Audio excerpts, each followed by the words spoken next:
the radical, fundamental principles of freedom, rational self-interest, and individual rights. This is the Yaron Brook Show. All right, everybody, welcome to Yaron Brook Show on this, let me block that light. There we go. That's better. Just adjusting the picture here. Welcome to Yaron Brook Show on this Thursday, April 17th. I hope everybody is having a fantastic week. I am in a hotel room, as you can see, in Atlanta, Georgia. Oh, there's my dirty laundry. God, I'm not good at this, huh? Let's move you away from my dirty laundry. There we go. That's better. Now we've got the image of that. All right, we'll figure this out. There. All right. I hope everybody's having a fantastic week. I am in Atlanta, Georgia, to tape a course for the Ayn Rand Institute on capitalism. And I'm doing it with Don Watkins. It's, I don't know, we're taping about, I'm not sure how many hours it'll be in the end. It's probably going to be 12 hours, something like that, total. Probably more than 12 hours, I think 12 hours minimum. It's highly beautifully produced, and it's going to be available at some point from the Institute. I think it's going to be a really cool course. I think you guys are going to enjoy it. So looking forward to that. So yes, I am in a hotel room. So yes, this will be one of those episodes where I'm, as somebody told me the other day, whispering. I'll try not to whisper, but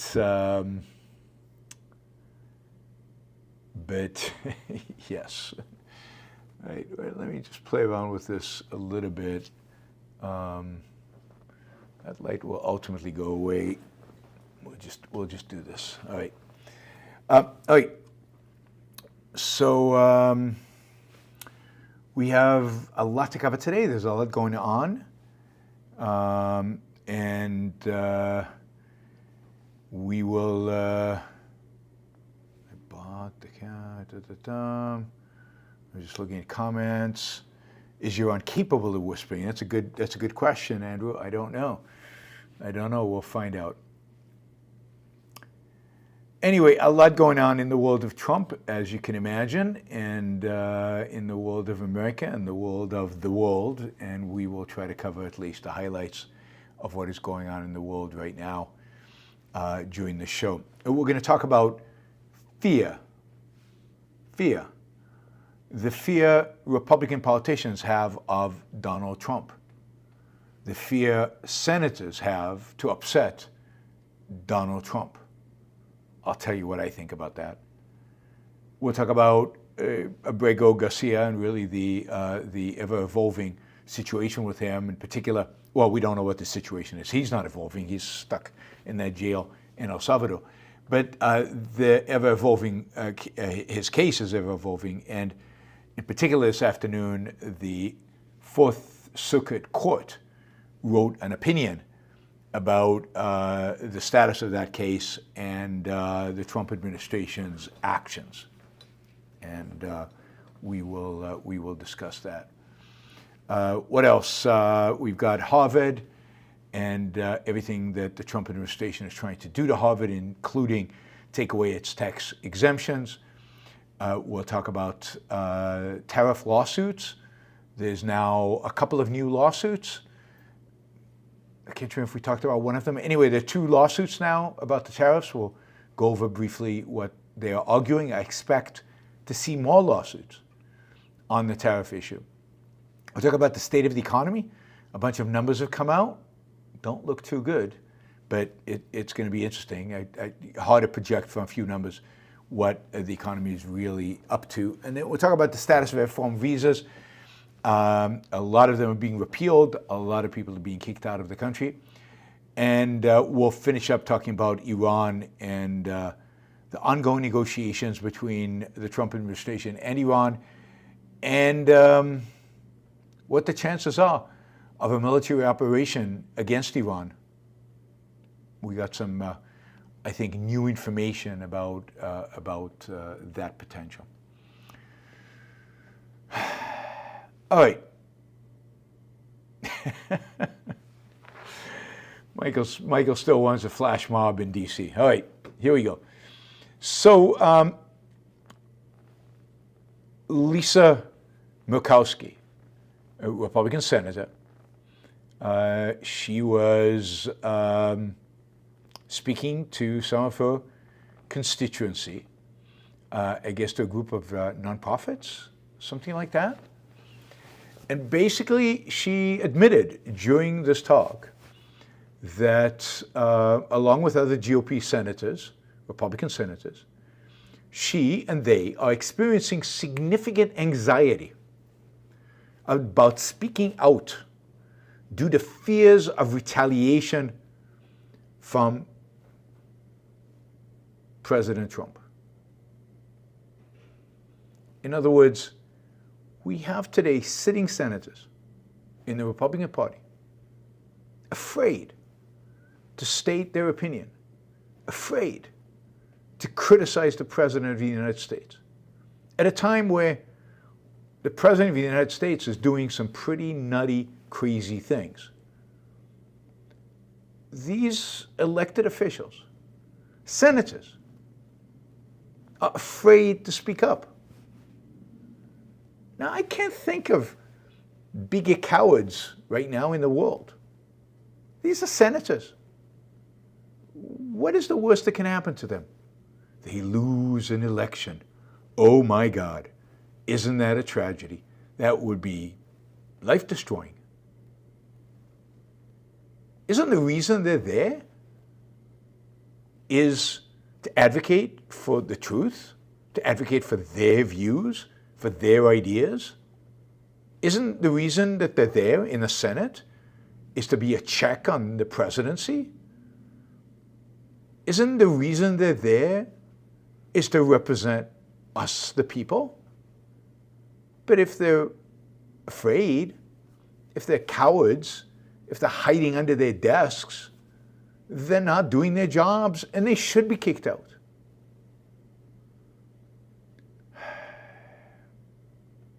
Murkowski says, quote, "We are all afraid. I am oftentimes very anxious myself about using my voice because retaliation is real." What is the retaliation going to be? Are they going to put you on an airplane and send you to an El Salvadorian prison? Is that what you're afraid of? Is it that Donald Trump will run somebody against you or not endorse you when you run for re-election? Are they going to kick you out of the Republican Party? What exactly are they going to do to you? I mean, talk about cowards. Are we at a state where they're going to line you up against the wall and shoot you? What is this retaliation they're so afraid of? I mean, I can't think of anything other than to say it's pathetic. It's pathetic. And this is Lisa Murkowski, who, relatively speaking, is one of the people who are outspoken, speak up against Trump once in a while. You can only imagine the fear of all those other Republican, senators. I mean, these are supposed to be, our politicians are supposed to represent us. They're supposed to be some of the better people from our society. They are not. They're the bottom of the barrel. They're afraid of Donald Trump. Oh my God, what will happen? He'll make fun of you on social media, and he might help somebody defeat you in a primary, and you won't be reelected. We have cowards as senators, cowards as leaders. Leaders, they're supposed to be leaders. No leadership here, no leadership at all. All right, so the case of Abrego Garcia continues to reverberate. The administration is trying to produce as much evidence as possible to suggest that he is a really bad guy and should be deported. And you know what? Maybe he is. J.D. Vance has come out and said, how dare you defend this guy, right? How can anybody defend this guy? He's a criminal. Isn't that the point of due process? We're all innocent until proven guilty, and we're supposed to face an objective process before they decide to do whatever they decide, or certainly before they put us in a high security, horrific jail in El Salvador. I'm trying to look for this. J.D. Vance had this comment that was just outrageous. Yeah, I don't think I saved it. Too bad. All right. Anyway, so they came up with something today arguing, and they provided evidence. So it looks like it was that his wife accused him of violence against her. They're now reasserting with more confidence that he was a member of M13. But the reality is none of that matters. The administration, admitted that they deported him to a high security jail in El Salvador, not just a regular deportation, by accident. The courts have basically said, bring him back. The Supreme Court, by a vote of 9-0, said, facilitate his return. The administration is saying we can't do anything about it. Bukele doesn't want to return him. Bukele, the dictator of El Salvador, doesn't want to return him. We can't do anything. So we're not going to. The court in front of which this is in front of has issued, still kind of trying to get the administration to do something. In the meantime, the case has gone to the 4th District. That is the administration's inaction has led to this going in front of the 4th District Appellate Court, which today issued an opinion. And this is what the judge wrote. Now, this is a judge appointed by Reagan, so a Republican of the old school, I guess. It was a 3-panel, and this opinion was unanimously taken on, right? Approved. This is what the judge wrote. I mean, he wrote a long opinion, but this is, I think, a crucial couple of paragraphs. It is difficult in some cases to get to the very heart of the matter. But in this case, it's not hard at all. The government is asserting a right to stash away residents of this country in foreign prisons without the semblance of due process that is the foundation of our constitutional order. Further, it claims, in essence, that because it has rid itself of custody, that there is nothing that can be done. He goes on, this should be shocking, not only to judges, but to the intuitive sense of liberty that Americans, far removed from courthouses, still hold dear. I mean, that is pretty scathing. He's basically saying the government thinks it can stash people away and it's going to do nothing about it, even when it makes mistakes. And it's abandoned due process, which this court considers the foundation of our constitutional order. It's going to be interesting to see how Trump responds to this.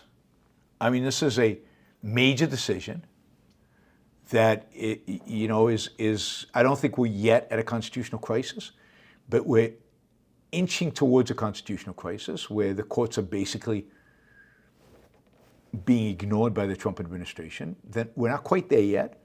There's still some process to go through. There's still some bickering, partially because the Supreme Court was a little ambiguous when it said facilitate, but not effectuate. This might go back to the Supreme Court. It's going to be interesting. Now, just to give you a recap, remind you of what happened. Abrego Garcia, has a case. It's controversial. It's an immigration court, but the immigration court blocked his deportation. Right?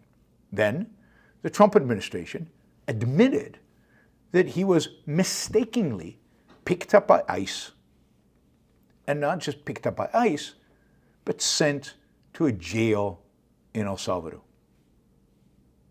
The Supreme Court ruled 9-0, everybody, including Thomas and Alito, that U.S. must facilitate his return. It was a mistake, and he's in jail in a foreign country, a pretty brutal one, when there's a court order in the United States barring his deportation. Now, ordinary deportations are relatively standard practice. I mean, under Biden, 241,000 people were deported every year. So it can be done pretty quickly. Some basic, simple due process. Establish you're illegally here, established that you can be deported, and they're deported. People are deported. But that's different, by the way. Deporting somebody to the country of origin is different than sending them to a high-security jail, potentially for the rest of their life, for no crime that anybody is accusing them of. Except, yes, illegal immigration, which is not exactly a crime that justifies life in prison, or shouldn't, certainly. So, if Abrego Garcia is brought back to the United States, the Trump administration could take him to deportation court and pretty quickly deport him. The court block on his deportation could be rescinded. But then he would be deported not to a high-security jail, which should be only an option, actually should never be an option, to send somebody to high-security jail outside the United States. But, you could imagine it being an option for murderers, for very, very, very dangerous and violent criminals. So this is where we stand, right?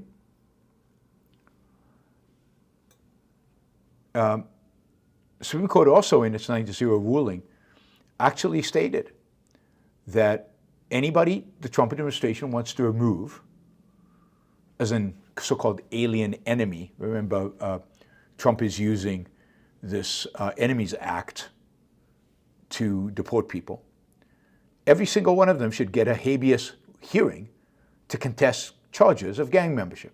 So they have to at least have an opportunity to defend themselves. It's called due process. Indeed, a Trump-appointed judge in Texas, based on the Supreme Court ruling, has ordered that the AEA deportations of Venezuelans to El Salvador cease pending a hearing. Now, again, these are not crazy left-wing judges. These are Republican judges. So it's crazy that people are defending this, and everybody's defending this. You go on Twitter, the right, MAGA, is vehemently defending this, and most aggressively of all, J.D. Vance is everywhere defending this. J.D. Vance is one scary, scary monster. He's a really, really, really bad guy.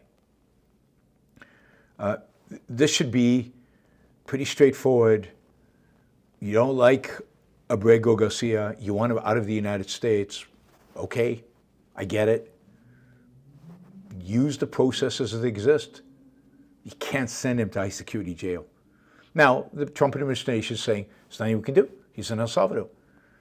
But the reality is that they haven't even asked for him to come. And indeed, they're paying the El Salvadorian government money to keep him there. A Democratic senator went down to El Salvador and met with the vice president of El Salvador. And the vice president told Van Hollen, the senator, that the reason he was holding Kilmer Abrego Garcia is because the Trump administration was paying them to do so. He also said that they had no evidence that Abrego Garcia is part of MS-13 or that he has committed any crimes. But the government, the U.S. government, is paying them to keep him there. They'll keep him there. They don't care about justice. They don't care about due process. It's El Salvador, after all. The U.S. government is paying them to keep some people in jail. Cool. They'll do it. So it's going to be interesting. It's going to be interesting to see what the response of the administration is to this Fourth U.S. Circuit Court of Appeals ruling, whether this is now appealed, I guess, to the Supreme Court, whether the Supreme Court will take it, given this ruling, or just accept this ruling. I mean, by all accounts, the 7-page ruling is an extraordinary condemnation of the administration, and is a warning of the dangers of the disappearance of due process under this administration.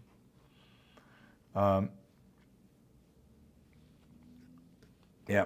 So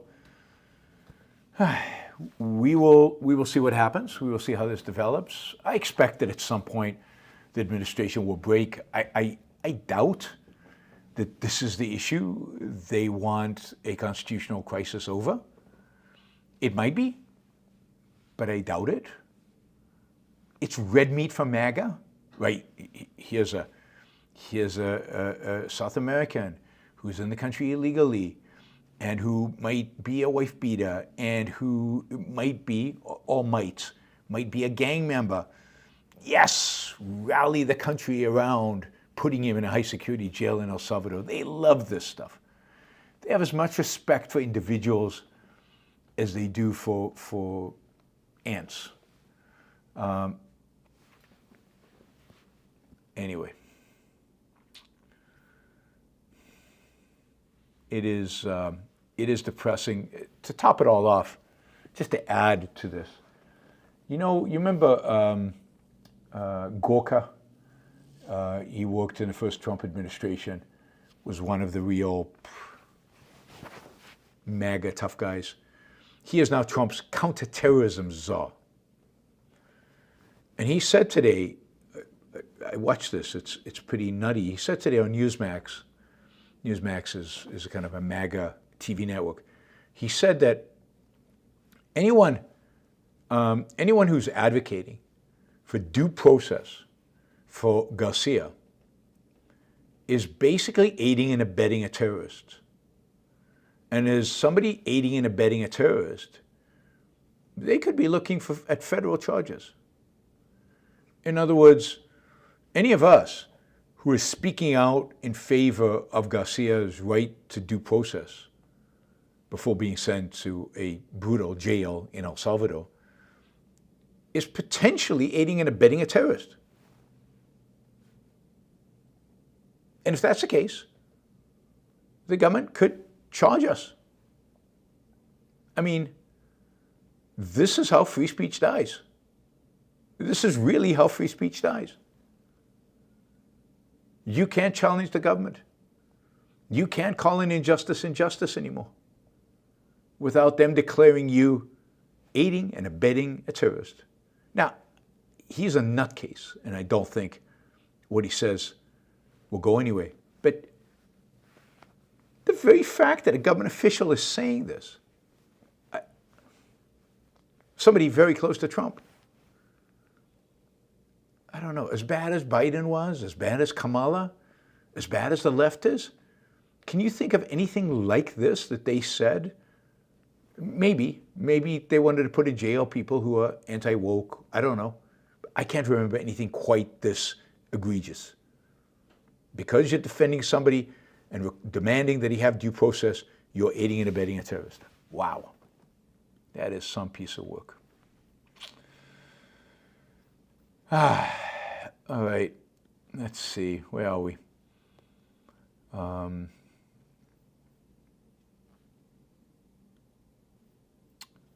right. I see got a lot of questions coming in. That's great. Thank you. We're not constrained tonight, so I can answer questions, although, yeah, we'll take all the questions on, so keep them coming. I love it, particularly those $50 questions. Those are great. We've got two of them, €160 and $50. I know the euro questions are becoming more and more valuable as the dollar is sinking. All right, so one of the many fronts in which the Trump administration is challenging pretty much everybody is Harvard. As you know, the Trump administration has basically gone to universities, gone to some Ivy League universities, and said that if you don't start behaving based on these criteria, and they each gave them criteria of what they needed to do, we will stop government funding. They did that at Harvard. They demanded they do it with the DI program. They demanded that they not bring in any students that might hold views about the Israeli-Palestinian conflict that are anti-Israel. They demanded some changes to the curriculum and to the material being taught at Harvard. And Harvard basically said no. It basically said, we're a private institution. We can do what we want. And the government said, okay, but we're going to reduce our funding. We're going to basically take away $2 billion of funding to Harvard. These are probably grants for research and things like that. Now, and then today, the Trump administration announced that they are taking aim at Harvard's international students. That is, in a sense, they're not going to approve visas for students who want to come and study at Harvard. And they're going to start a process of taking away Harvard's tax-exempt status. And why take the tax-exempt status? Because the tax-exempt status, the government is claiming, is granted for work, if you will, in the public interest, for the common good. And since the stuff Harvard is teaching is not in the public interest, it is harmful, it is bad, it is wrong, it should not be granted a tax exemption. Now this is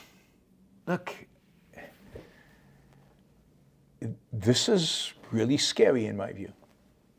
I have no sympathy for Harvard. Harvard University is one of the bastions of the kind of ideas that have led us to where we are today. Harvard created Donald Trump, or created the environment that made MAGA and Donald Trump possible.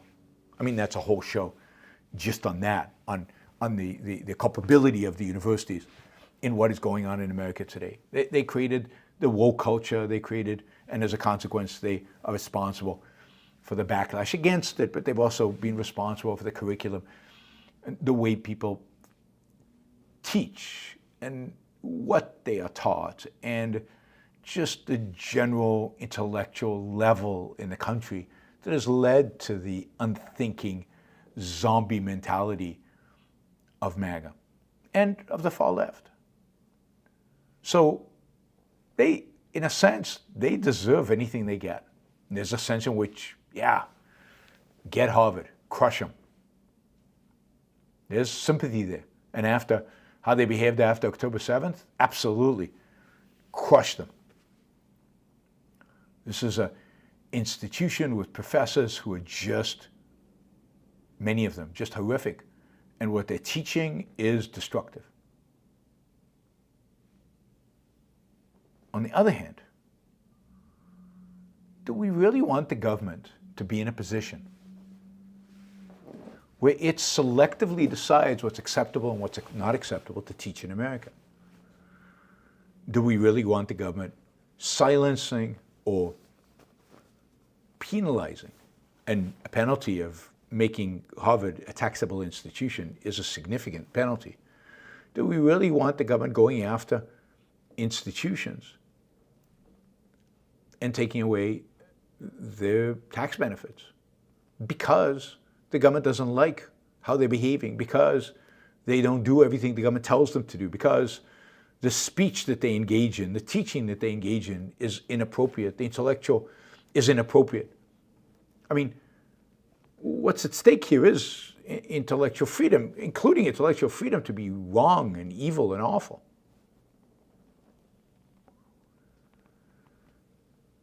So if the government decided, now there is a tax issue, if the government decided that universities should stop being tax exempt, all universities, if it decided that all nonprofits should stop being tax exempt, I'd have a hard time arguing against that. But to single out Harvard, to single out one institution, to penalize one institution, because they're not towing the line with the administration, because they're not doing what the government demands that they do, is an affront to, free thought, free intellectual, thought, an affront to free speech. It's the government choosing the ideas that are acceptable in the culture and penalizing anybody who advocates for different ones. The same thing about the international students. The United States government can decide not to let in any international students into the country. It would be a stupid, really wrong, unjust, immoral action. But it's worse to single out one university and say, we don't like what you teach, so we're not going to allow you to bring in international students. At Harvard, international students make up 27% of the campus. And the international students are probably among the few who pay full tuition without any government loans and without any government benefits. To single out an institution is to silence that institution. And it is, if you add this to the Trump administration's disdain for free speech, disdain for anybody who disagrees with it, disdain for anybody who's a foreigner, it really is horrific. So it's going to be interesting to see how this plays out. I'm sure Harvard will sue. Will sue both on the tax exemption issue and on the foreign student issue. I don't think they have. It'll be interesting to see if they sue over the grants, over the $2 billion of money, whether there's anything they can do in the courts around that. I do think that the IRS issue and the foreign student issue being singled out like that is something the courts will probably take up, and it'll be interesting to see how they rule.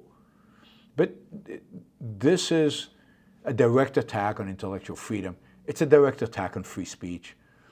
And while I despise Harvard and despise everything they stand for and the speech that they engage in, and again, there's some good professors at Harvard. There's one or two good economics professors. There's some other good professors there. There's some decent people in the law school. There's some horrible people in the law school. It's not the job of government. It's not the job of government, left or right. And I know the left has done this as well. Left or right, to blackmail universities into holding positions that any particular administration is favorable towards. And remember, if a Republican can do this, so can Democrats.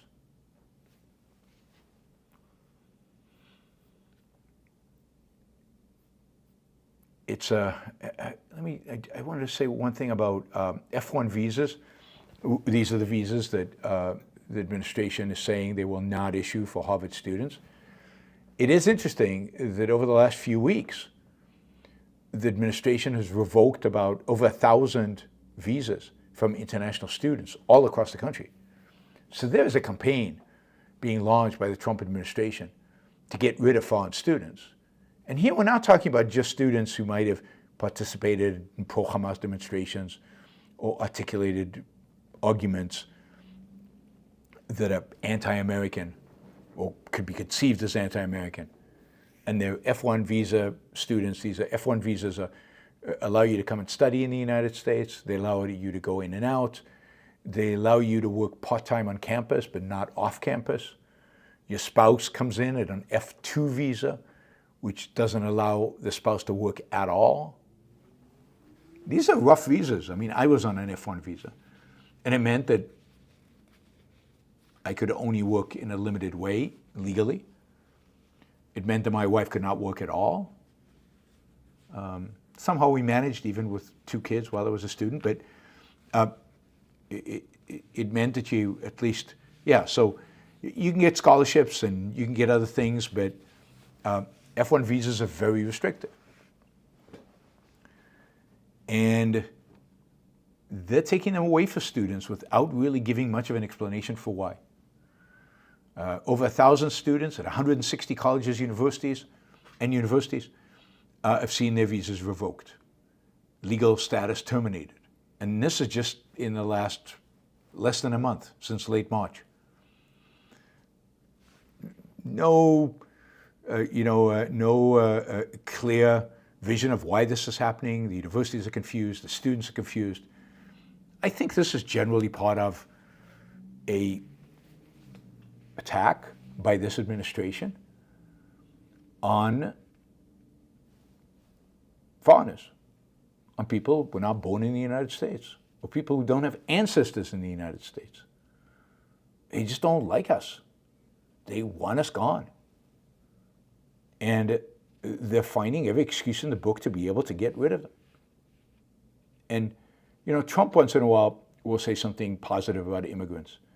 And I don't know, maybe, he's married immigrants and he's had immigrants work for him, and maybe he believes he has a positive attitude towards immigrants. Who knows what Trump believes. But the people around him are vicious, anti-American, haters of anybody who doesn't look like them and does not have their heritage. And I think the people around him have basically launched a campaign to minimize the number and influence of foreigners in this country. And, this is one of the most vicious administrations that I can't think of a more vicious, cruel administration than this one. They just don't care. They just don't care whose lives they damage, particularly if the lives they're damaging are lives of people who are not born in America. Okay, on a positive front, and I think this is a positive, we now have several lawsuits against Trump's tariffs. We've got a lawsuit from an Indian tribe in the Northwest suing against the tariffs with Canada that affect the tribe. We've got a Liberty Justice Center lawsuit against the government, against the Liberation Day tariffs. We'll get into that in a minute. This one is, I think, authored or in participation with Ilya Somin, who is, I think, very good on these kind of issues. And then we now have the state of California, interestingly enough, the state of California filing a lawsuit against Trump's tariff in the name of separation of powers, in the name of the right to trade, executive overreach. I mean, this is cool. And clearly,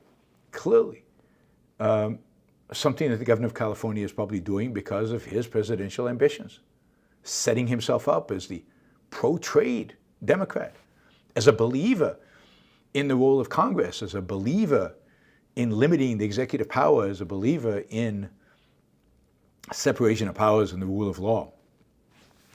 It's going to be, it's going to be interesting to see how the Democrats over the next 4 years position themselves. And this is part, I think, of the governor's attempt to position himself as the Democratic candidate, as somebody who can, who is a moderate, when it comes to, particularly when it comes to economic issues. Both lawsuits, the Liberty Justice Center and the one from California, basically are challenging the president's use of the International Emergency Economic Powers Act of 1977. First of all, they argue that the act doesn't actually authorize tariffs at all, and that a bilateral trade deficit that was the reason to declare an emergency, according to Trump, clearly is not an emergency. We've had bilateral trade deficits for years and years and years. It's not new. So there's no an emergency. It doesn't qualify as an emergency. And it doesn't qualify as an unusual and extraordinary threat, which is the standard the act presents in order to give the president extraordinary powers. There's no unusual and extraordinary threat. And there's no emergency, they argue. So they're saying that the Trump administration cannot use, has no authority to use, the IEEPA for the purpose of establishing universal tariffs for the purpose of reducing trade deficit.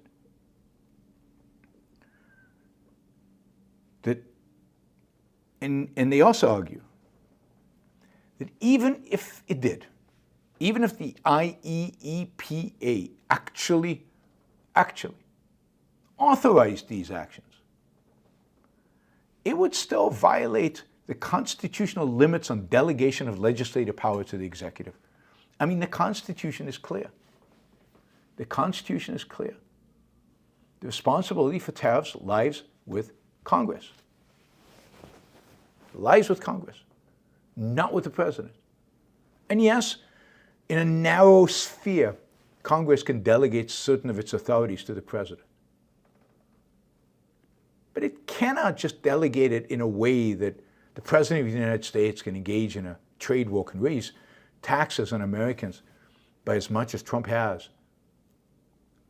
There's just no authority like that in the Constitution. So,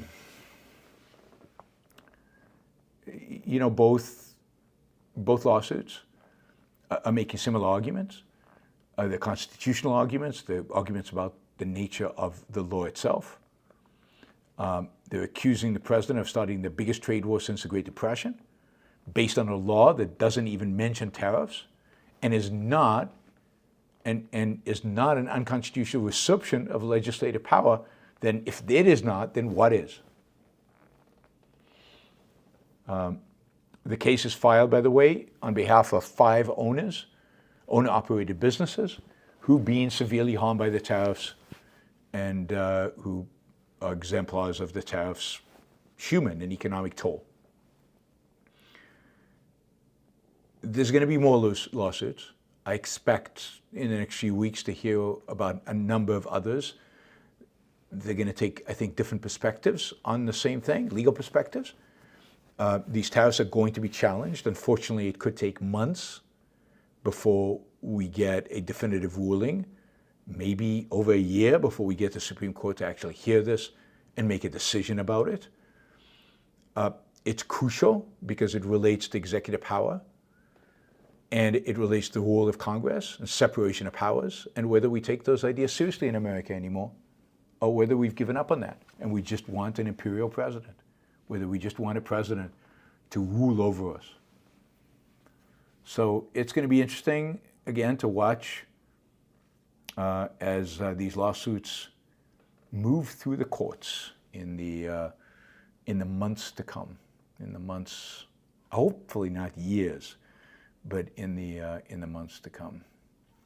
All right, let's see how we're doing here with, we've got a lot of people watching, that's great. Thanks for joining us. Don't forget, if you're not a subscriber, please subscribe. We've got a lot of $5 questions, $10 questions, $2 questions.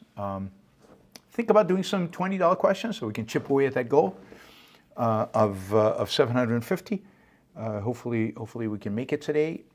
We're off to a great start, so I am hopeful. But if you can do $20, $50 question, don't forget, of course, you can also do stickers. You don't have to ask a question. If you just want to support the show, just do a sticker, and that's a great way, like Stephen Kreisman, it's a great way to support the show, to show your support and to trade with me, value for value. All right, let's turn now, given tariffs, given everything else, to the economy. There's a lot to talk about here. The US dollar continues to weaken versus pretty much every other currency in the world. Indeed, as in comparison to a US dollar index called ICE, which is a measure of the greenbacks against a basket of currencies, that index has dropped 8% this year. It's the worst start to a year in the index's history in 4 decades. Oops, what happened here? So this is pretty dramatic what's happening to the dollar. It's happening very fast, and it's happening dramatically. Are you guys, is video still good, or any issues with video, audio? I seem to be having, okay. Let me know if you're having any issues with the video for the show. I'm not seeing anybody say anything on the chat. I don't know if that's a good thing or a bad thing. Let me know. It'll be good. It'll be helpful. What's going on? Everything's good, fine, video's good. All right, this has stopped working. Okay, one second, I need, oh, there it is. Everything's working. Okay, cool. Thank you. So dollar's down significantly in value, which is a challenge. Now, you can also get a sense of how the dollar's down when you look at gold. Gold is way up. Gold is way up because the dollar's down. Another expression of the value of the dollar, you can talk about it in terms of other currencies, but you can also talk about it in terms of how much gold did it purchase. And gold is at all-time highs. It's over $3,300.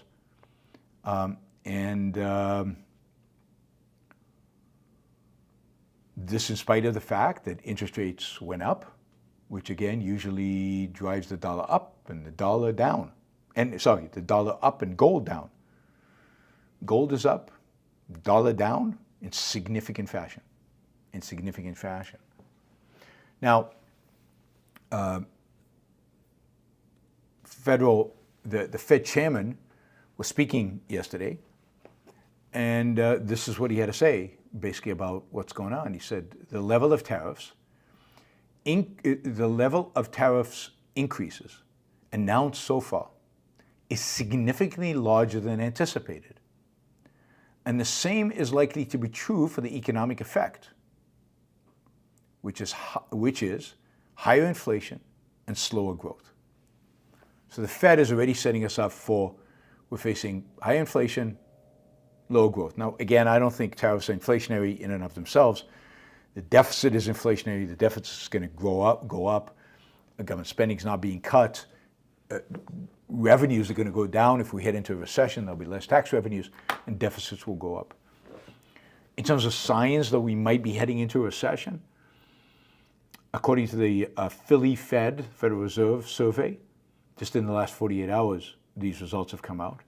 New orders for manufactured goods have fallen sharply to a number that's negative 34.2, which is the lowest reading they've seen since April 2020, since the beginning of COVID. The New York Fed survey found that expected orders and shipments of manufactured goods have plunged. In other words, a policy that claims to be in support of reviving American manufacturing is causing American manufacturing to plummet. Not surprising at all. We've seen the numbers coming out with regard to tourism, way down, from Europe, from Asia, way down. Cities like New York, Disneyland in Florida, Disneyland in California, Southern California generally, they're going to feel it. They're going to feel it. Now here's the thing. I mean, basically you could take Powell's comments about the unexpected level of tariffs as criticism of Donald Trump. Donald Trump is already very critical of Powell for not lowering interest rates faster and more assertively. One of the things the markets are very worried about is the idea that the Fed stops being an independent agency and just becomes an agency of Donald Trump's.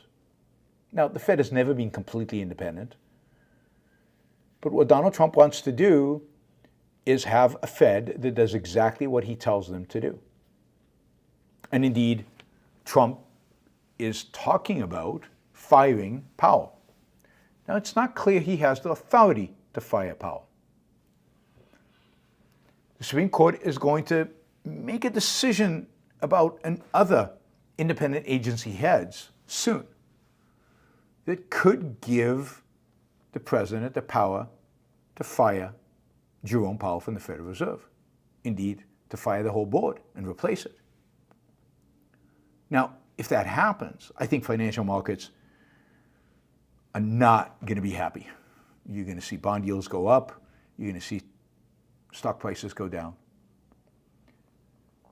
Trump will nominate some lackey to replace Powell. I think when he chose Powell originally, he thought he would be a lackey.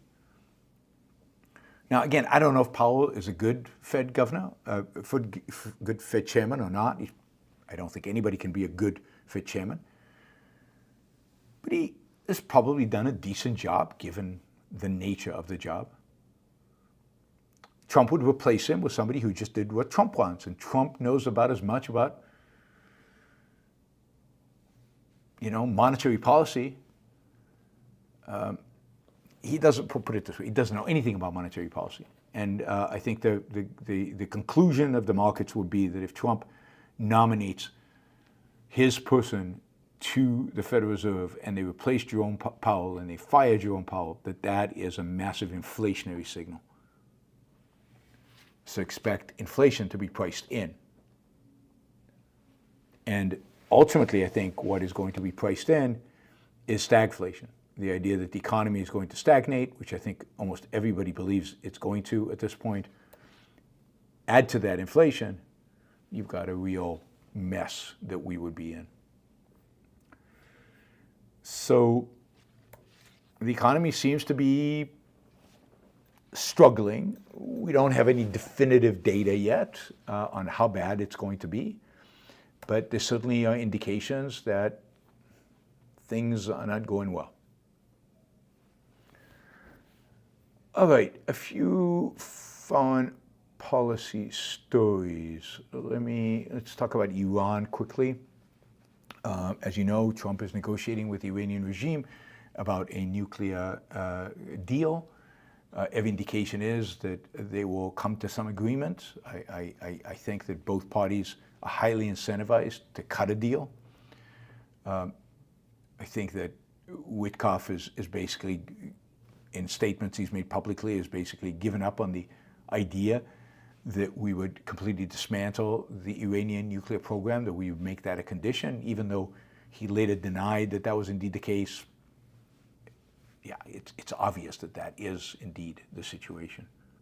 Today there were reports that Israel had planned to strike the Iranian nuclear sites next month, that they were getting ready to do it, and that this was waved off by President Trump, who basically said, no, you can't do that. And instead, Trump is focused on a negotiated deal. Now, there's been a lengthy debate within the White House between those who would like to bomb Iran and those who are skeptical of any U.S. military action. Think J.D. Vance. And, there are really fault lines.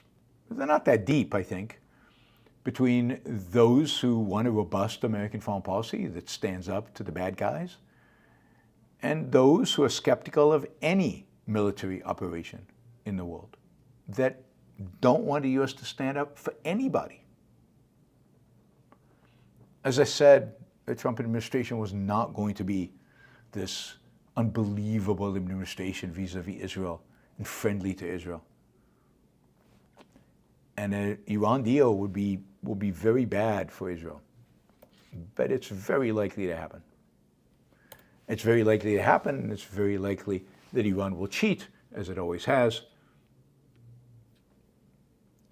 It'll be interesting to see what kind of a deal they get. I wouldn't be surprised if the deal looks very much like the Obama deal. The Obama deal that was rejected.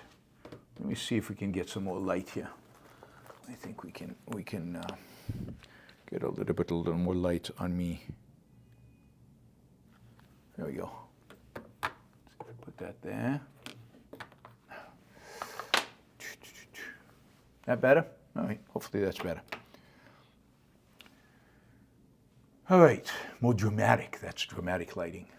Maybe it's too dramatic. Let's see if we can lower the intensity of that a little bit.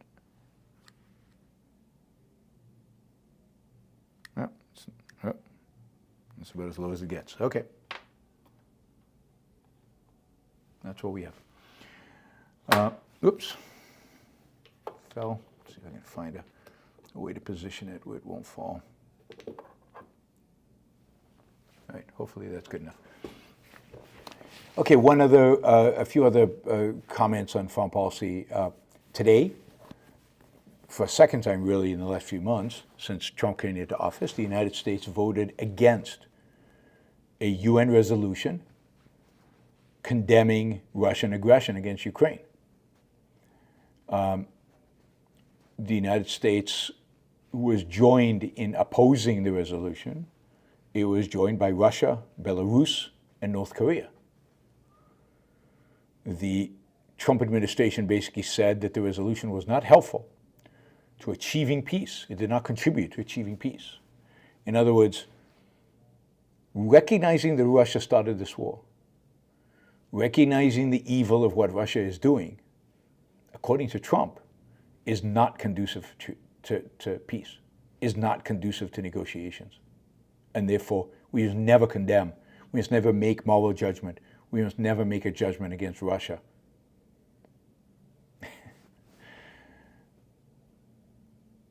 Yeah, if your goal is Russian victory. I mean, really, it's hard to imagine an administration being more pro-Russia than this Trump administration.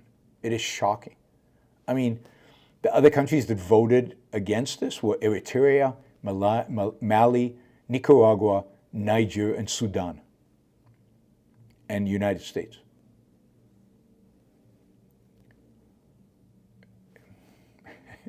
I think most free countries around the world, relatively free countries around the world, are in a state of shock as to American foreign policy and bewilderment, and they don't know what to do. They literally don't know what to do. They don't know how to relate to this. They don't know what to make of this.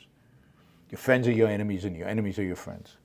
That is the new reality in Washington, D.C. The Trump administration has also made clear that as the funds that were approved by the Biden administration and Congress spent towards helping Ukraine purchase weapons, that will now be renewed, that they will not continue supporting Ukraine militarily. Not only that, but Trump has basically said that he will not approve a $50 billion purchase, not grant, purchase by Ukraine using European money of American weapons. He won't sell them, including defensive weapons like Patriot missiles. The Trump administration will refuse to sell weapons to Ukraine. And then on top of that, there's a story that says, and I've seen this from a number of different sources, the Pentagon officials have actually reached out to an unspecified allied state, probably in Europe, urging them to halt their continued arms supplies to Ukraine. So the United States is urging other countries not to supply weapons to Ukraine. Now, this country rejected the request, luckily. But the United States, Trump, basically wants to abandon Ukraine completely. He wants Putin to win. I think the people within the administration really do believe that Putin is the good guy and that Ukraine is the problem. Trump today said he doesn't really like Zelensky. All right, this is just such a weird story. I mean, this is a video. It's not a story. It's fact. So Putin today was visited by a former Hamas hostage, Sasha Trufanov, his mother Elena, and his fiancée Sapir Cohen, and they met with Putin in Moscow. And as part of Putin's comments, Putin said that these released hostages, should be grateful to Hamas, for releasing him in a humanitarian act. Putin also said that the only reason he was released was because of Russia's good relations with the Palestinians. Now, think about this. He should be grateful to Hamas. This is a guy who, while being kidnapped, was shot in the legs. His father was murdered on October 7th, and he spent 500 days as a hostage in those horrific tunnels in Gaza. But he should be grateful that they let him go. Those nice Hamas people. This is Putin. This is Donald Trump's puppet master. Puppet master. I don't say that for nothing. I really think he is. Not as a conspiracy. I just think Donald Trump admires him so much that Putin can get away with anything, and Trump will do whatever Putin wants. Oh, here it is. Here is the J.D. Vance. I've got to read you this.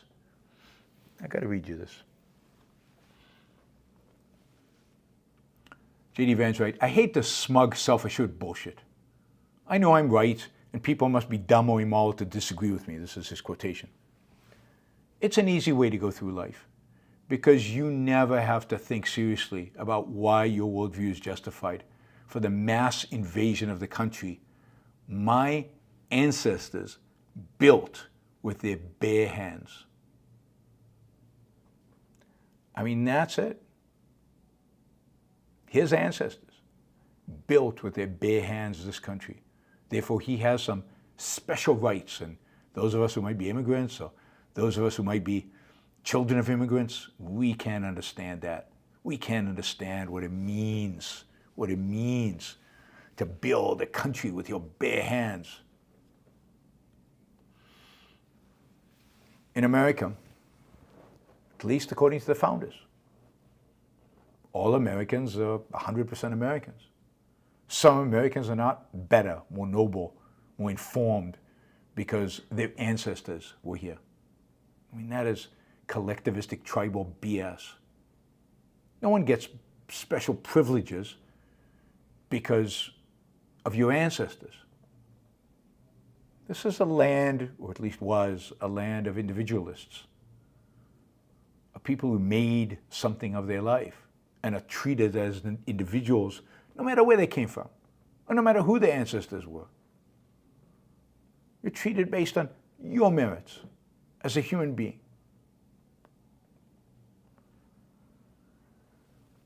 But this is the Vance mentality. This is nationalism. This is the evil, evil, evil of nationalism. This is what J.D. Vance represents. This is why, in many respects, he's more dangerous than Trump. He is a Christian nationalist. He believes this stuff. Trump doesn't believe anything, in anything. J.D. Vance believes.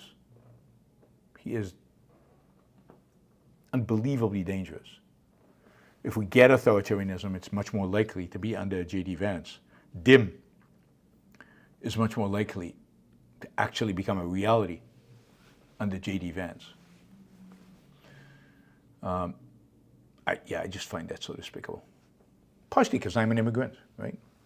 And he's claiming superiority over me because his ancestors built this country with their bare hands.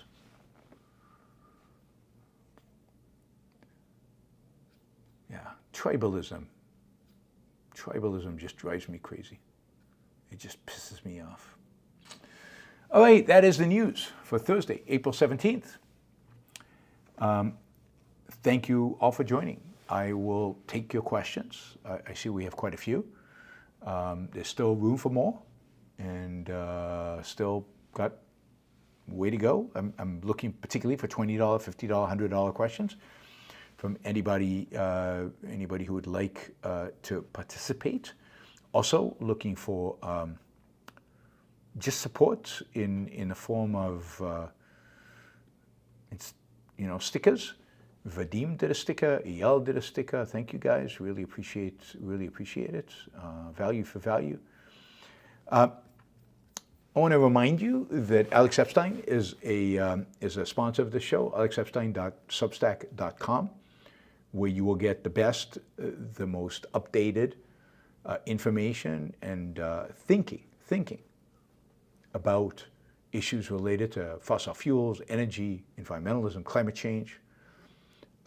You will get knowledge and talking points that will make you a better communicator of ideas around these topics. Also, sponsoring today's show is the Ayn Rand Institute, which is now offering scholarships to OCON. Not scholarships, sorry, discounts to OCON to Yaron Brook show listeners. If you're a listener to Yaron Brook show, you can go sign up for OCON, and then there is a section where you sign up and you're paying, where you can get a discount code. And the discount code for you guys is 25, YBS 10. And you get a 10% off the price. So 25, YBS 10. Join us at OCON. It's going to be a blast. It's going to be a lot of fun. A lot of great speakers, a lot of great talks, a lot of interesting talks. It's going to be a blast. All right. I'll remind you also that those of you who like the show, want to support the show, one way to do it, one way that is great, is on Patreon, patreon.com, and just put Yaron Brook Show and become a monthly supporter. It'd be great to have a few people at the $100 a month or $250 a month or $500 a month. That really makes a difference. And it's watchers and listeners like you, every single one of you, who actually make this show possible. There is no Yaron Brook Show without you guys, without your contributions, your financial support. So thank you. It's a trade. I do the show and you pay me the way it's supposed to be. All right. Wes, thank you. $50 as a sticker. Really, really appreciate that. That gets us much closer to our second hour goal. We're just $33 away from the second hour goal, and then we can start chipping away at that third hour goal. Thank you, Wes. Appreciate it. All right, let's look at our Super Chat questions and let's address those. Let me take a little bit of water here.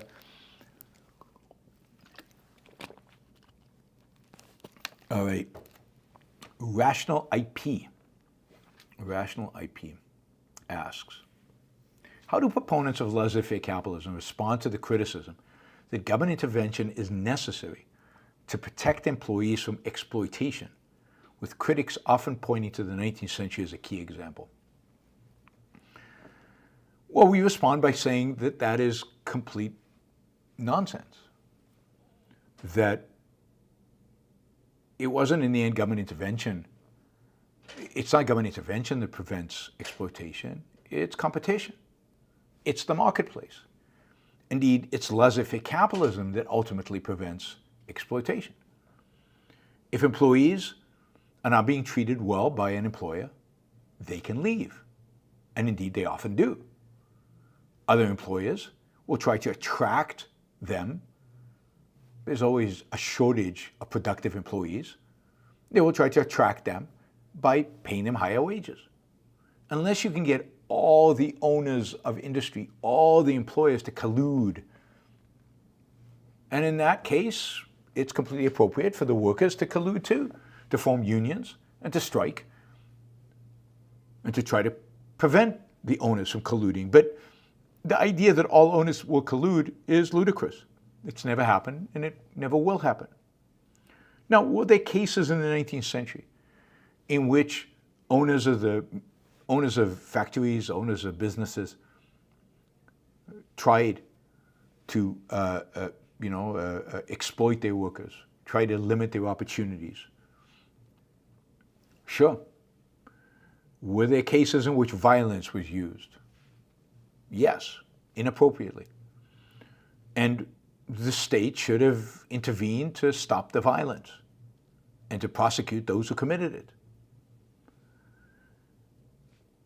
Is it the case that in the early years of capitalism, people were still trying to figure out how all of this worked? Yeah. But capitalism is the only system in human history, to significantly raise wages of employees. Workers before capitalism made a fraction of what they make under capitalism. Now, they wanted more, and that's fine. And they wanted to negotiate better terms, and that's fine. And in a market economy, if an owner doesn't want to pay, they will go somewhere else. I mean, you see that today. It's not government that stopped this. What stopped it was competition. What stopped it was the ability of workers to resign and to move. And owners realizing that they needed to keep at least their most productive employees. And they needed to treat them decently in order to keep them. And as people in society became wealthier, as companies made more money, they could invest more in safety, they could invest more in wages, they could invest more in productivity enhancing machinery and technology that raised the wages of employees. Every time a capitalist invests in new machines, in productivity enhancing capabilities, workers' wages go up because they're now more productive. Their hour of work produces more revenue for the owner. So laissez-faire capitalism is the only system in human history that did not exploit employees, that does not exploit the worker. It indeed replaces feudalism, which was a system of almost slavery, where workers were owned by the local lord. Capitalism is a system of voluntary exchange, voluntary transactions, where employers and employees get together voluntarily. They cannot be coerced. And if coercion is happening, then the government has to step in and stop it. So it's the exact opposite of what they claim. Laissez-faire capitalism what raised wages, raised the standard of living, brought people out of poverty, and enhanced human life in dramatic fashion. It's hard to overstate how beneficial capitalism has been to human life on planet Earth, particularly in the 19th century. If you compare the beginning to the end, did some stuff happen in the middle that was unpleasant? Sure. Any new system is going to have some growing pains. But if you look at its success, if you look at where it led to, what it led to, it's an overwhelming success story. And of course, it's the only political, economic system that's moral, because it basically leaves individuals free to pursue their own values using their own mind, ultimately in pursuit of their own happiness. It is the system that protects individual rights, i.e. individual freedom. That makes it the only moral system. And the moral is the practical. It works. People have to dredge up all kinds of outliers and exceptions, and they misinterpret, and they give you only partial histories in order to try to undermine the unbelievably strong case for capitalism.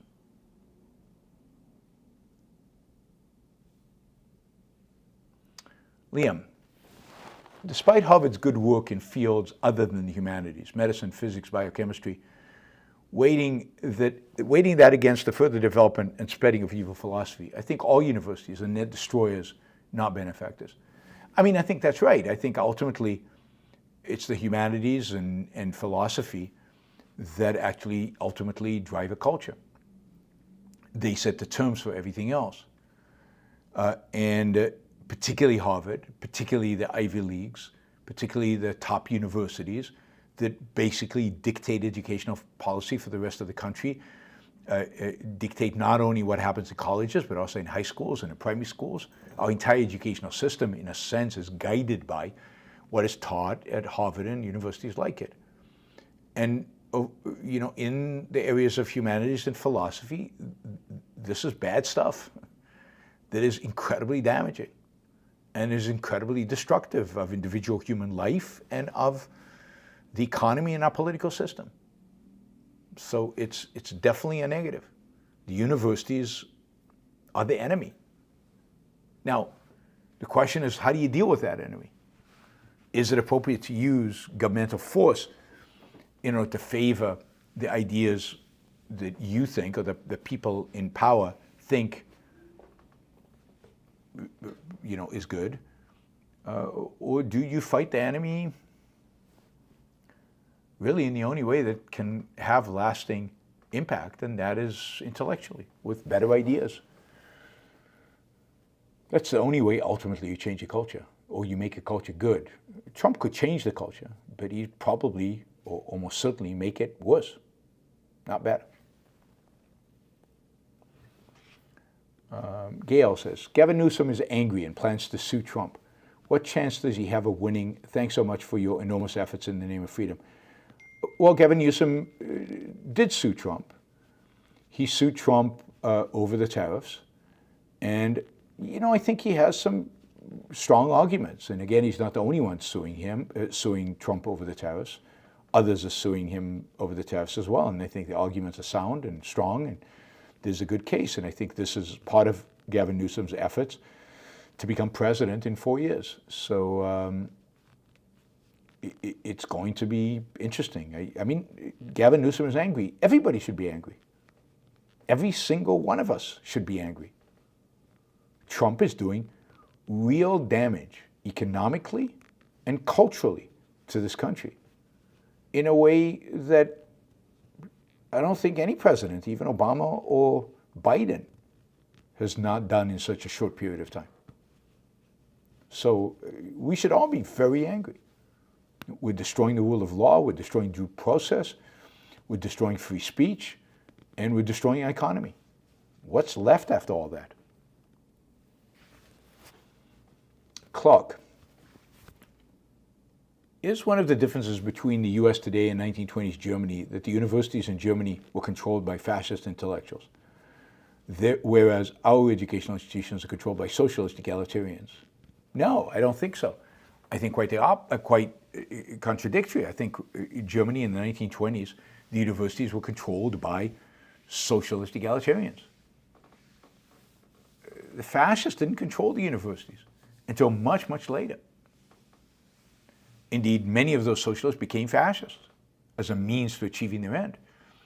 But I have to read the ominous parallels again, but I'm pretty sure that the universities in Germany in the 1920s were dominated by the left. And indeed, part of Hitler's appeal was to argue that the elites at the universities were communists and were going to destroy the country. And he was the only way to stop the woke, I was going to say woke left, but not woke left, the German communist, socialist left from destroying the country. They needed to vote for Hitler. And a lot of people who weren't Nazis voted for Hitler because he was better than alternative. He's better than the left. Anything to attack the left, anything to replace the left. Even Hitler. So, no, I think the parallels between us and Weimar Germany, the Germany of the 1920s, are very much alive and well. I just don't think Trump is a Hitler. Trump doesn't believe in anything. Hitler actually believed in something. Hitler was competent with his authoritarianism. I don't think Trump is quite as good at it. But I think the real difference is the Americans versus the Germans. I think that America is still not quite ready for this. America would not go full-on socialist, full-on communist. And America's not going to go full-on fascist. Not yet.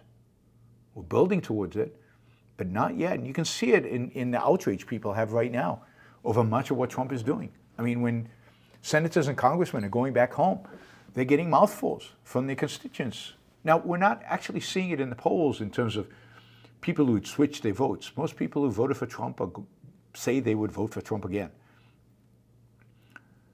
But in terms of, disapproving of his policies, Americans are very much opposed to much of what he's doing, including, Garcia being sent to El Salvador, now bringing him back. I mean, there was this video of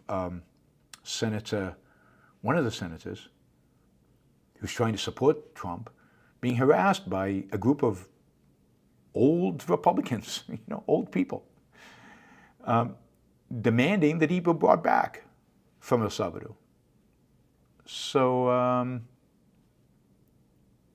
anyway, it's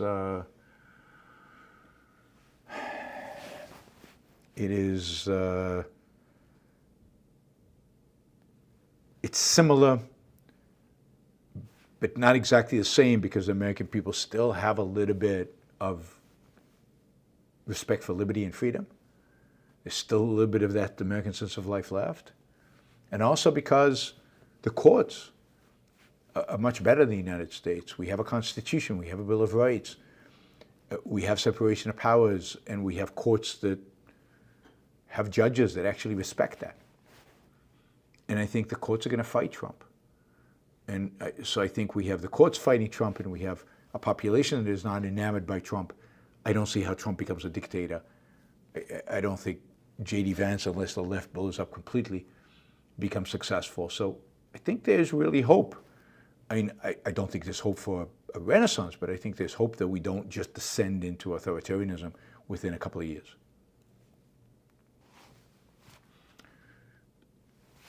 Andrew says, the Supreme Court will have the chance to stand up as a check on the executive in a way unseen in modern times, a direct confrontation between branches.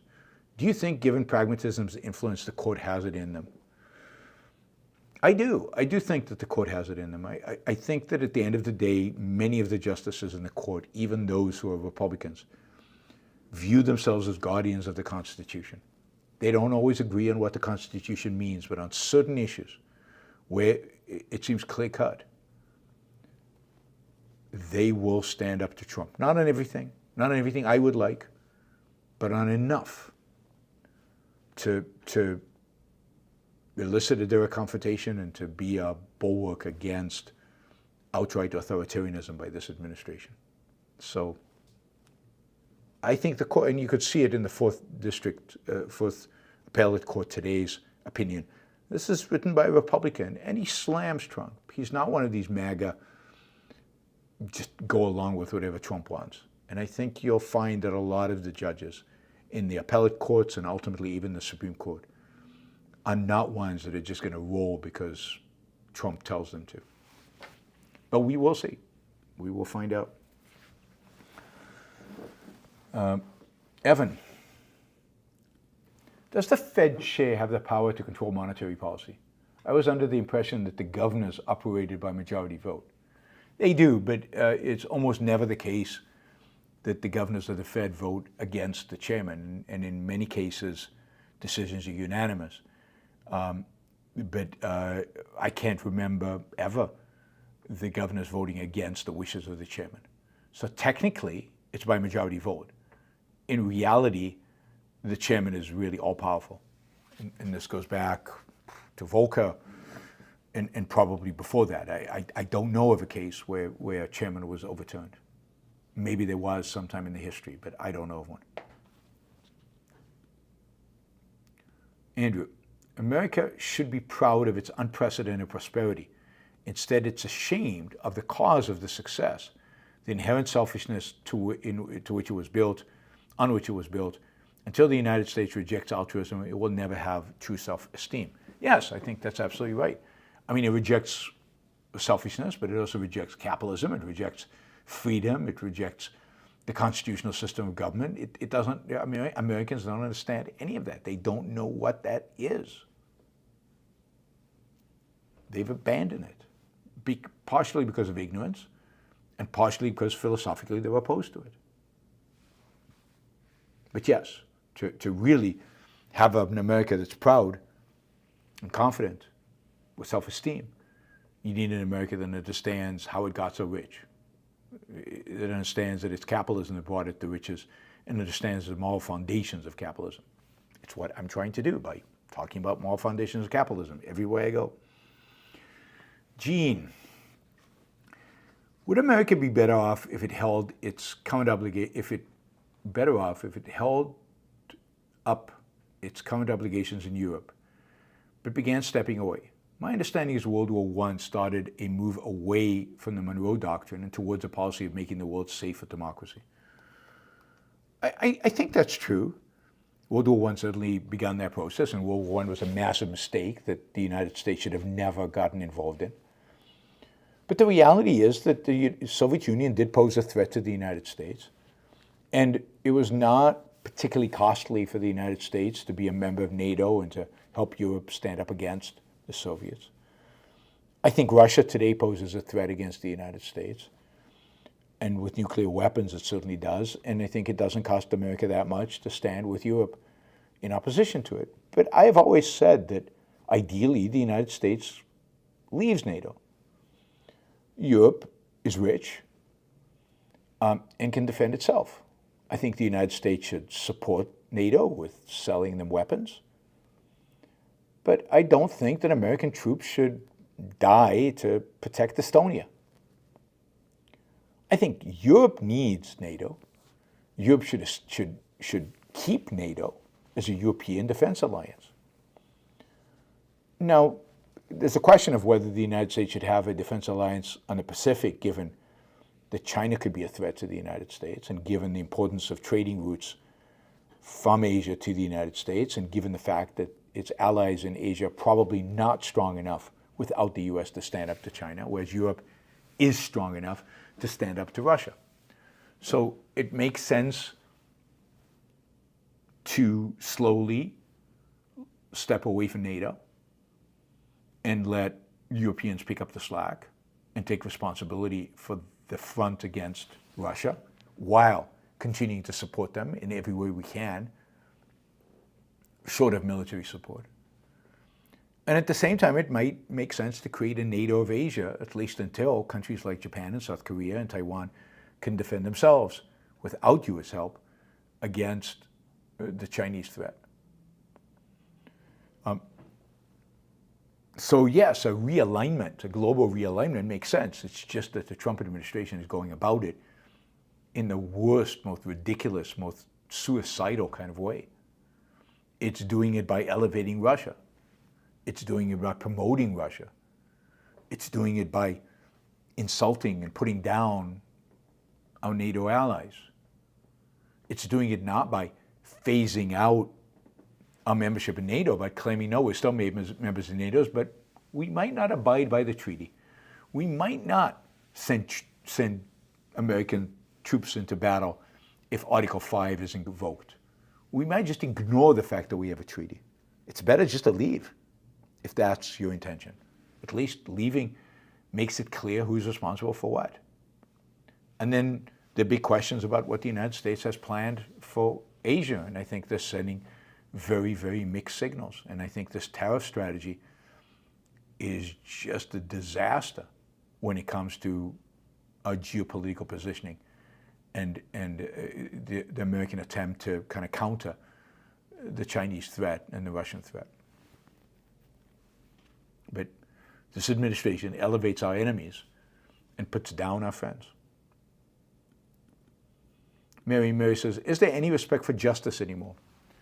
There's no sense of respect for justice in this administration. Trump and J.D. Vance don't care one iota about justice. And certainly the Justice Department under, what's her name, Bundy, doesn't care one iota about justice. And the FBI doesn't care about justice. I think the American people still have a sense of justice and still care about justice. I think ultimately the fate of this country will be where it's supposed to be with the American people. They will decide what happens, which directions we head in. And the American people are much better than Trump. The American people are much better than MAGA, even though MAGA is maybe a quarter of the American people. The 75% who are not MAGA are much better than MAGA. There's another certain percentage of far left. But the bulk of Americans, a majority of Americans, reject the far left and reject the MAGA right. There's still some justice in the American spirit. All right, Supercask. I am so tired of the racial cynicism on the right and left. America shows that a colorblind society can work, but racialists and cynics keep poisoning the well and tearing us apart. Yeah, I think that's right. And, you know, the left has kept this racial animosity alive over the, you know, and particularly highlighted during the 2010s. And I warned everybody, I said at the time, the right will wake up and the right will become more racist as a consequence. You're asking for it, buddy. And it's exactly what happened. The response to the racist left has been the rise of a racist right. And it's depressing, and it'll tear this country, continue to tear this country apart. I like numbers. Jim Brown has a piece defending Trump. Thoughts? Well, I haven't read it, so I have no thoughts, but obviously I disagree with Jim. I'm not sure what else I can say. Michael, part one. The reason we've only gotten 500-600 objectivists in one place at a time is because OCON is a casual event for those interested. This is a constitutional crisis. We're on the verge of fascism. We need an objectivist flash mob of 5,000 in Washington, D.C. This would also help dramatically grow your show. I mean, that would be great. It's just not going to happen, Michael. There are no 5,000 who will come. And the objectivist movement is not of one mind. People within the movement are not of one mind about the urgency or about the fear of a rise of fascism. I mean, I like numbers just mentioned Jim Brown has a piece defending Trump. So there are people out there still defending Trump who are not worried about Trump leading us towards fascism. So I don't know where these 5,000 people are going to be. And when they get to D.C., what are we going to do? I'm not big on flash mobs and demonstrations. What does it get you? Maybe some PR, maybe some publicity. There's just not enough of us.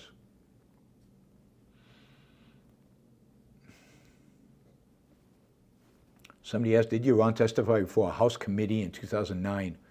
ChatGPT told someone that he did, but I found nothing when I searched for it.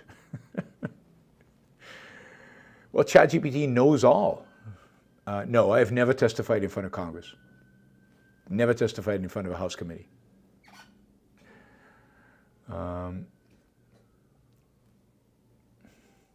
Mr. Peter thinks my coverage of Trump's second term is damaging of my show. I don't know, viewership is way up, and as is as is revenue to the show. So I'm not sure how it's damaged the show. It's damaged Mr. Peter's opinion of me, but why should I care? I think quite the contrary. I have been on top of this administration, and what's pretty amazing about the second term of Donald Trump is I predicted much of this.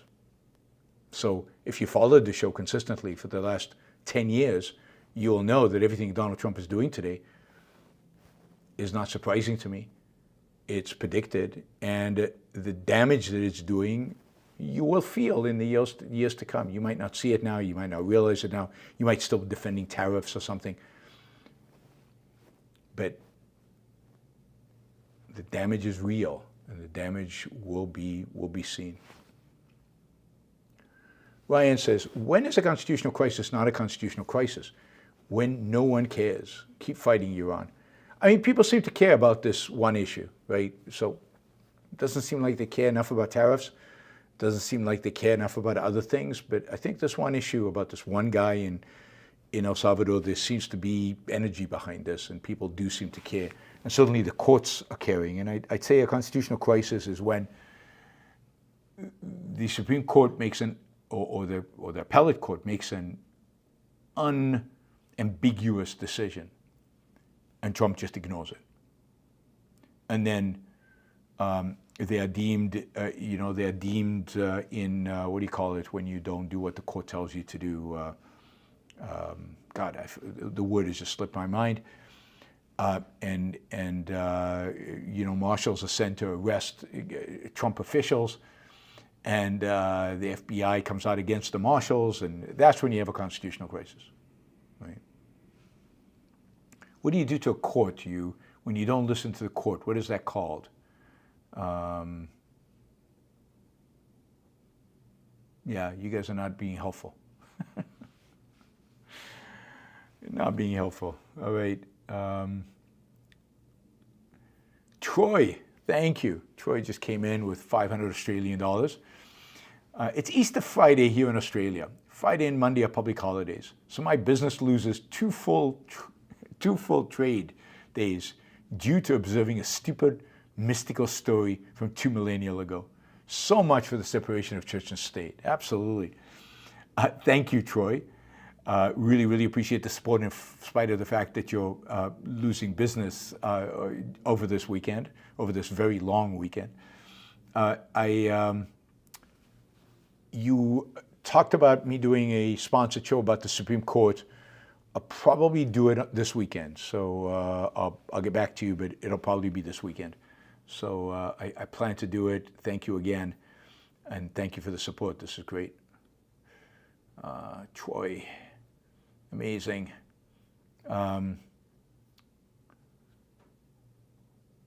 What is this? Ending, I don't know what that is.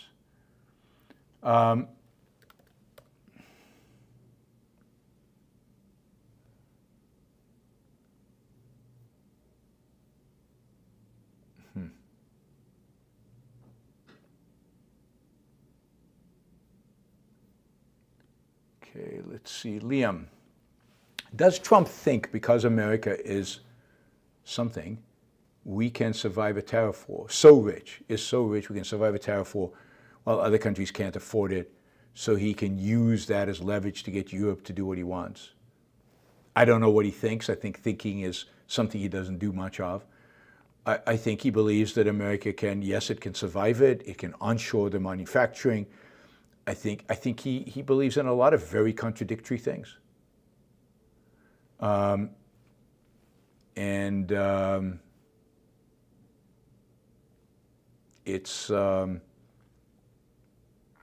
He's getting very bad advice, but it's not about advice. It's about his,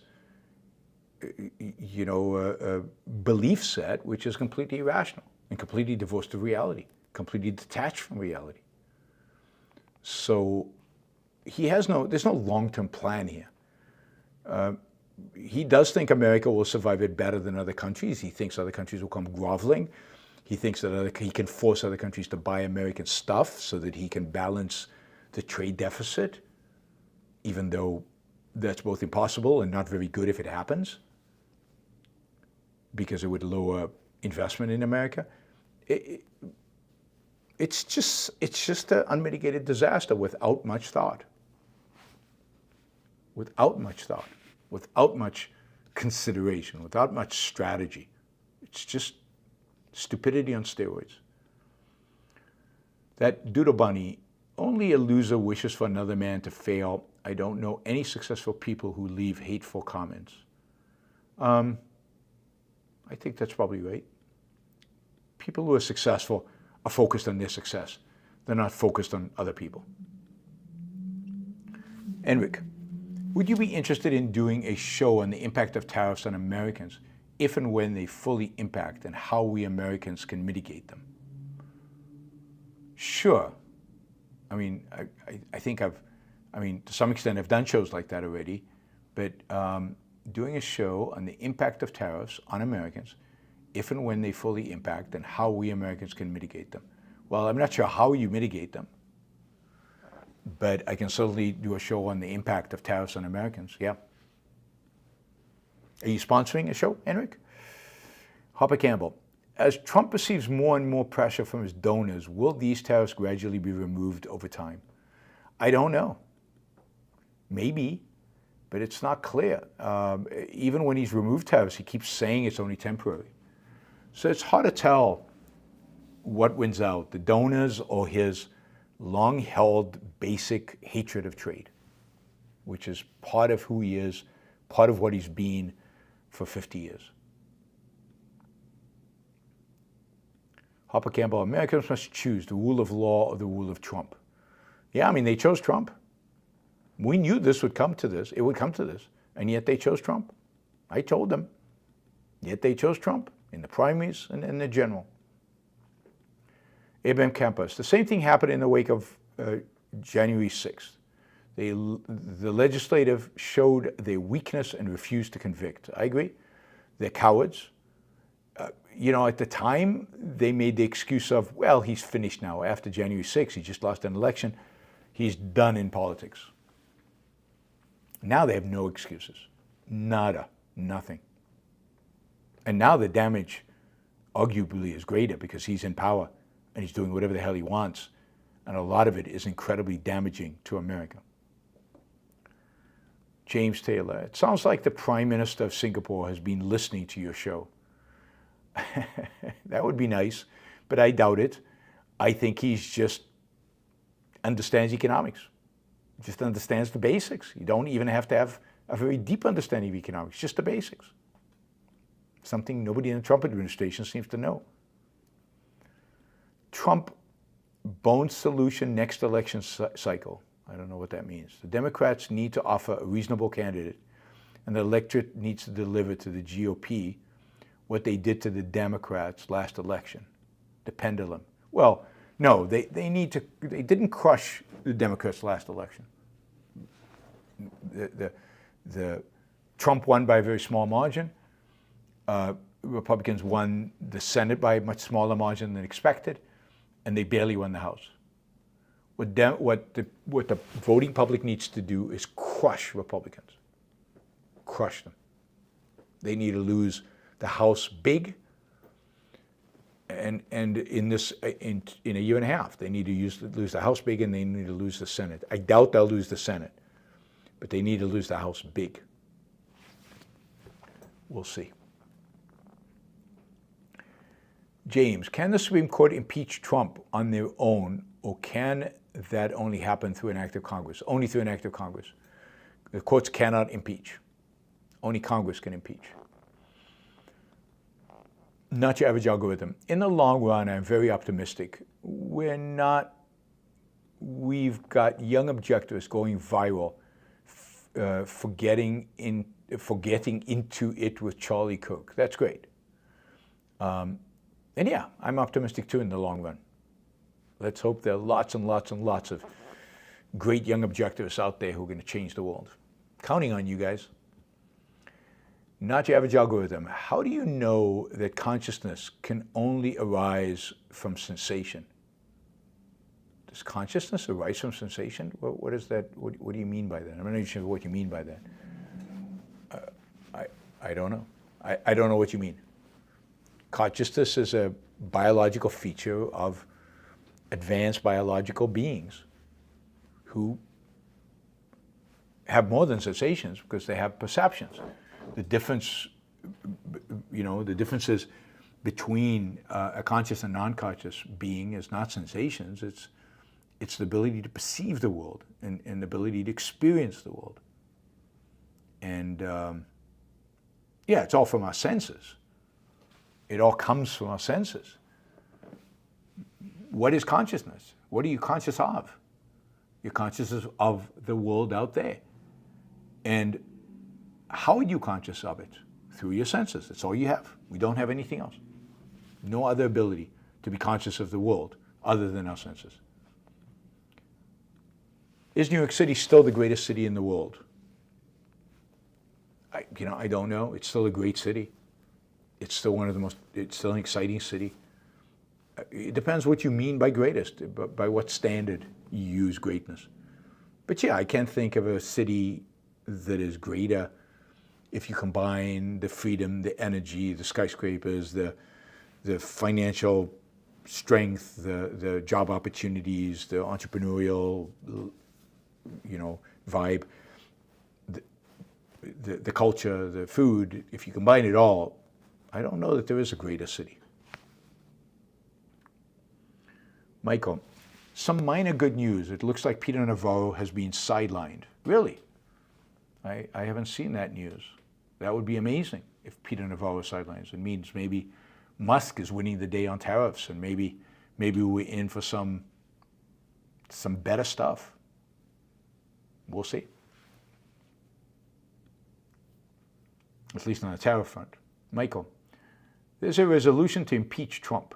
At first I worried about Vance coming to replace him, but now, if there's a strong support, we actually impeach him, that really should restrain whatever plans he may have. Yeah, but there's no way he gets impeached. I mean, to impeach Trump, you would have to have a majority in the House, which means Republicans would have to flip, and then you would have to get 66 senators. So you would have to get a large number of Republicans to flip. In the House, you only need like 4. But in the Senate, you would need, the Democrats have 47, you would need 19 Republicans to flip. It's not going to happen.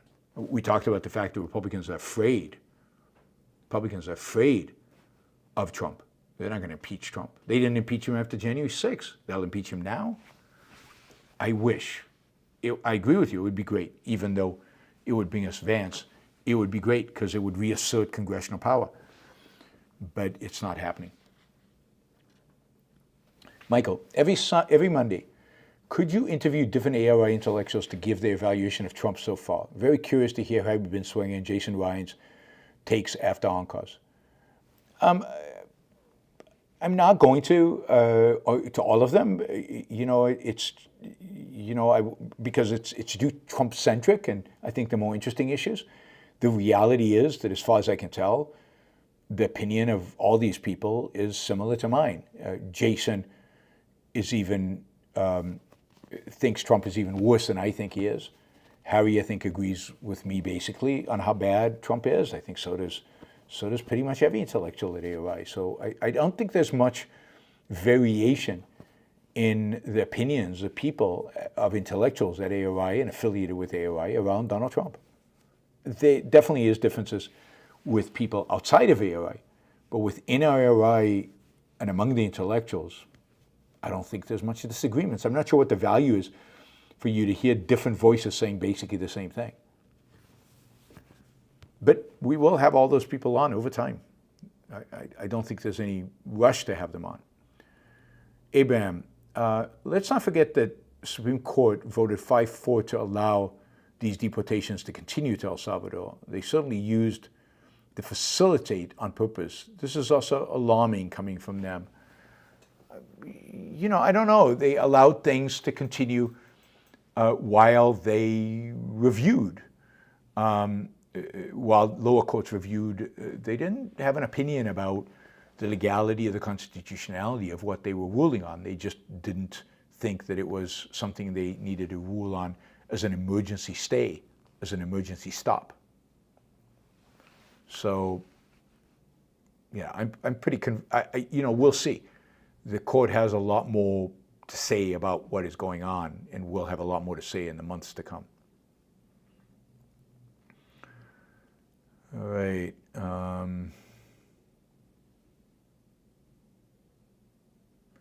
Liam, are there better elements in the conservative movements that will be able to take control again after the Trump era? They are, but they're sidelined, and I don't think they have much of a following. So we will see. I mean, they're the people at the Dispatch who are much better. There are others, but they don't have a following. They've been sidelined. They're the never-Trumpers. So I'm not sure they can take control over the party because I'm not sure they have a constituency. Liam, Trump could not have risen 40 years ago when there were enough minds not destroyed by post-Kantian philosophy to recognize irrationality and dishonesty for what it is. I think that's right. I think he is a phenomenon of the post-Bush, post-Obama kind of world, of a real disintegration of the American capacity to think. He is a disintegrated president, and the people who elect him are basically disintegrated, and they can't think. They can't think for themselves, and they can't conceive of other alternatives. They want a strongman. They want somebody to come and smash things, and they're getting that. Hopper, the left, our subsidies will make you want an electric car. The right, our tariffs will make you want to work in a factory. Yeah, I mean, it's all the same fantasy that central planners have, that they can somehow manipulate us and get the result that they want. It never happens. Hopper, we were able to de-Nazify Germany. Will we be able to de-MAGA the Republican Party? Well, remember, we only denazified Germany after Germany was crushed. So to de-MAGA the Republican Party needs to be crushed. So first they need to lose big, big time. Only then will you be able to de-MAGA them.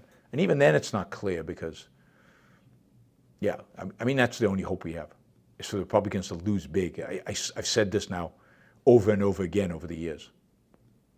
Hopper, does Ayn Rand no longer have influence in the GOP since Paul Ryan?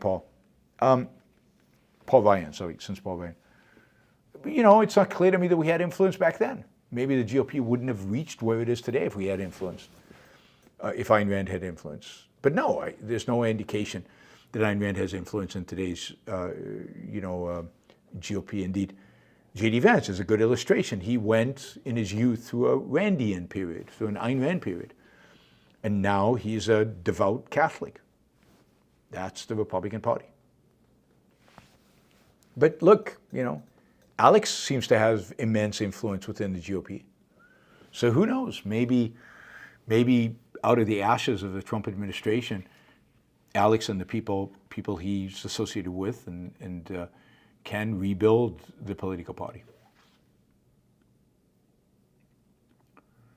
Michael, is MAGA a pro-Israel movement or a soon-to-be massive anti-Semitic force? I think there are elements of MAGA that are pro-Israel and elements of MAGA that are anti-Semitic. The pro-Israel elements tend to be evangelicals who are pro-Israel for religious reasons. And then the anti-Semitic forces are there. Tucker, what's her name, whose name I've forgotten. But yeah, they're there. They're definitely there.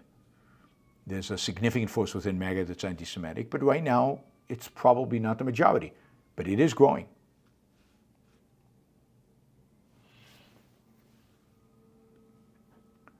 Michael, does Trump have a God complex?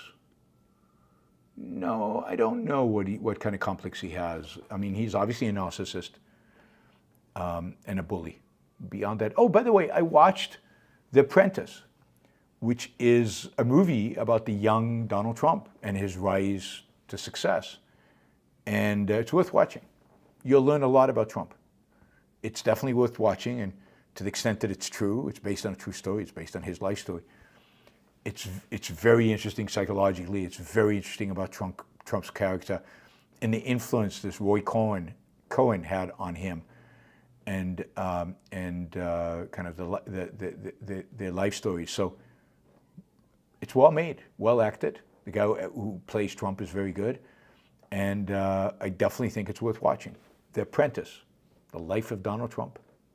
It's done seriously. Candace Owen is whose name I forgot. Enric, would you be interested in doing a show with Keith Weiner of Monetary Metals on American and world economics? Maybe. Maybe. I'd have to think about it. Abraham, what do you make of this showdown between the chair of the Fed and the administration? Well, what I make of it is the administration doesn't like the chairman of the Fed. Trump came close to firing him in 2018 when he didn't lower interest rates fast enough for Trump's liking. Trump is a believer in low interest rates, which is, again, you know, that's his kind of part of his economic set of beliefs.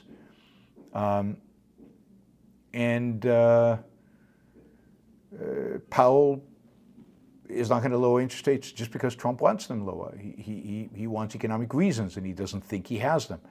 So that is what's going on right now. Trump wants control over the Fed. He wants the Fed to lower interest rates because Trump wants them lowered, because it'll help his administration. And the Fed chairman is saying, no, the Fed's independent. We're not going to listen to you. We're going to do what we think is right for the U.S. economy.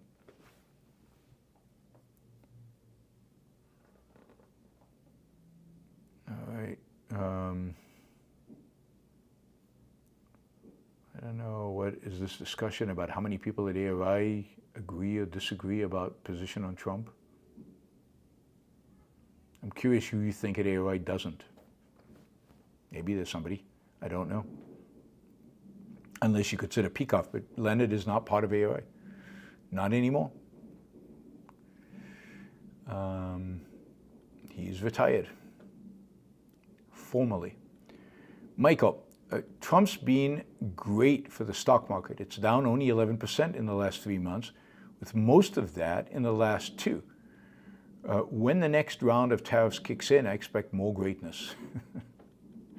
Yes, he's been very helpful to the stock market. Andrew, Vance's soul is nastier than I thought. He's already worse than he was. His collectivism and nativism have grown brutish. Brutish thorns under the influence of Trump's moral character. His soul turned black. Yeah, I think he's been slowly turning black for a while. I will say that, you know, Vance is married to an Indian woman, daughter of immigrants. His children are, you know, half Indian. At least they look, you know, their mother's Indian or looks Indian. They're all Americans, but I wonder if he considers them, his kids, who only on half of their heritage do they have ancestors who built this country with their bare hands. If they're less than he is, because they're half with a heritage outside the United States. How does he look at his own kids? I don't know. It's a pretty disgusting position to be in. Michael, is Steve Bannon a nihilist? No, Steve Bannon is a fascist. Steve Bannon is a collectivist, Christian, nationalist, who's a fascist. You know, so does fascism lead to destruction? Yes. Is the pure goal just destruction? No. Is there an element of nihilism in the way he acts and in what he does? Sure. But he's not fundamentally a nihilist. He's fundamentally a nationalist and a Christian. And his methods will lead to destruction. His ideology will lead to destruction. And there's a sense in which he knows that and doesn't care. but he thinks there's a higher, nobler purpose for all of it, just like Hitler did. Soupkowski. For Luke from Discord, thoughts on Milei ending SIPO in Argentina. What is SIPO? What is SIPO in Argentina?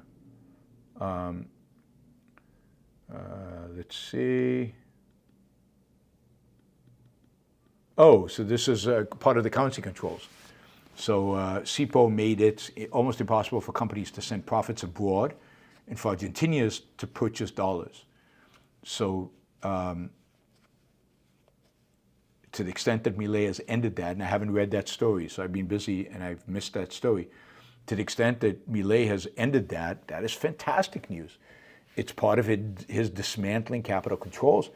It's part of his dismantling government controls over the economy. It's more freedom and more liberty for Argentinians. It is good economically, and it's a good sign that he did it because it suggests confidence in the economy, confidence that money just won't flow out of Argentina, and that the dollars won't leave the country without anything. I think to the extent that he has repealed and is going to repeal and is in the process of repealing all the capital controls that exist in Argentina over currency, over trade. I mean, this is the funny thing. Milei, who seems to admire Trump, is in exactly the opposite direction of Trump. Trump is raising tariffs. Milei is reducing them, eliminating controls over free movement of goods and money across the border. So, yay for Milei, more good stuff for Milei. Look,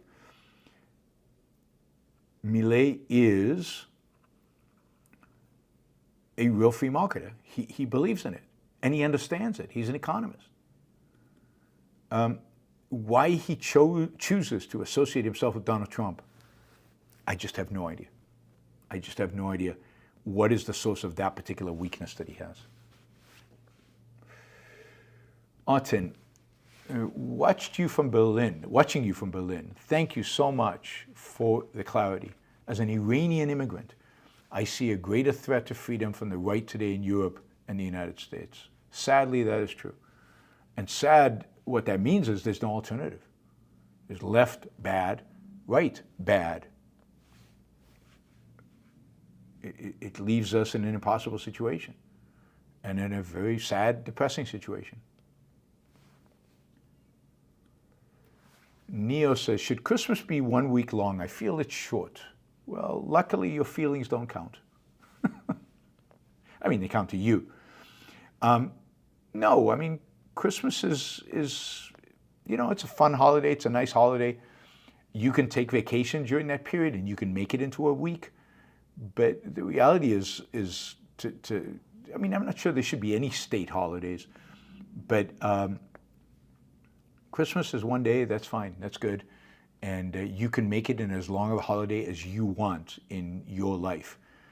Don't use the state to impose the length of holiday on the rest of us. All right, guys, thank you. One more. Esoteric Dichotomy says, thank you, Yaron. Thank you for your shows. I appreciate that. I will be back home tomorrow night, so the next show will be on Saturday. Probably do a show on Saturday and on Sunday.